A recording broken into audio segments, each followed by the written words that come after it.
Hi, I am Sakib and I'll present an interesting and niche problem that most of you might not be aware of. This is part of the bigger problem of collusion, which is widely known and covered by media. This fairly unknown niche is sales lead fraud, a corrupt relationship between sales employees and brokers driven by greed, resulting in losses worth billions. Over the last 13 years, I have sold high ticket items such as art, real estate, and hedge funds in countries like US, France, UAE, Seychelles, Singapore, and India. One problem has followed me from job to job and country to country. This is the problem of sales lead fraud, and it steals between 2 to 15% of the company's profits. Sales lead fraud happens where both sales employees and external brokers are used simultaneously and collusion occurs between them. Internal sales leads, generated directly by the owner's efforts and expense, are diverted to brokers in exchange of a kickback to the salesperson. The broker then earns commission on the same lead. This is a market inefficiency affecting all industries with high ticket transactions. I'll explain using an example from real estate industry. Internal leads are to be serviced only by employees, therefore do not attract commissions. Generally, the total incentive paid to employees is 1% plus salary. This is lesser compared to broker commissions, ranging from 2 to 15% for selling the same commodity. Here, commission is 4%. Commission is higher as brokers are only paid for end results and not for any other activity, unlike employees. This is a parallel process depicting difference between clean and fraud transaction. After the initial client meeting for $1 million property, in the clean transaction, employee will close the sale and earn 1% incentive to be distributed between at least 5 employees who service the lead. Therefore, incentive is $2,000 per employee. In fraud transaction, the employee passes the lead to broker who closes the sale, earns 4% commission, and splits half with the employee. Therefore, 20,000 per employee. Did you notice a difference in monetary benefits? It's 10 times. And the builder lost 30,000 in this transaction. This is sales lead fraud.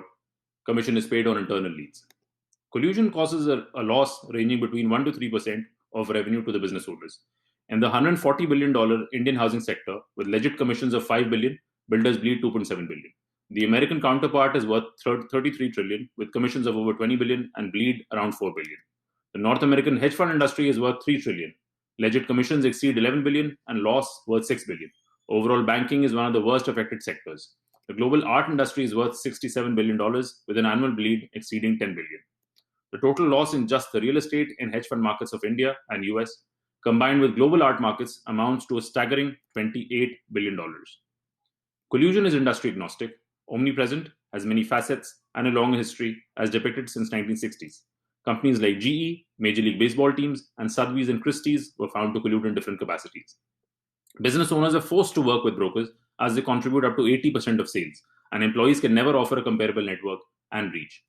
I started as an art investment consultant in 2007 and learned that art transactions relied heavily on brokers. They were entrenched in the system, and even Sotheby's and Christie's, the oldest art auction houses, depended on their network.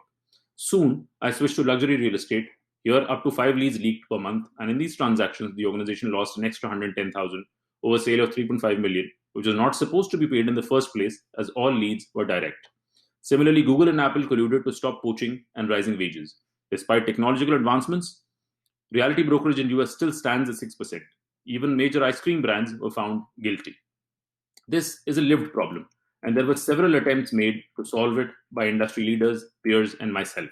We started with lead tracking at each step of the lead cycle, from its origin to closure.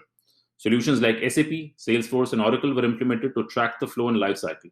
These attempts failed as duplicate leads were generated in related identities. We increased incentives. However, leads are serviced by multiple employees and all deserved the incentive. Therefore, the incentive paid per employee never matched the commission paid to a broker.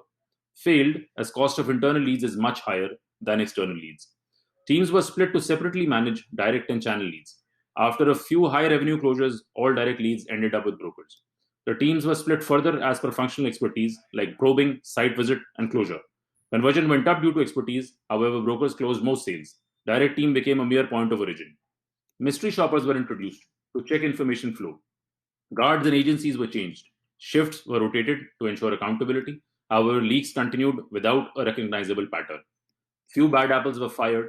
However, leaks continued uninterrupted as human engineers always found a way to circumvent the rules. One company chose to ignore brokers completely and banked on employees. They failed miserably and their sales director was fired. Reducing human element is one area that was still underexplored.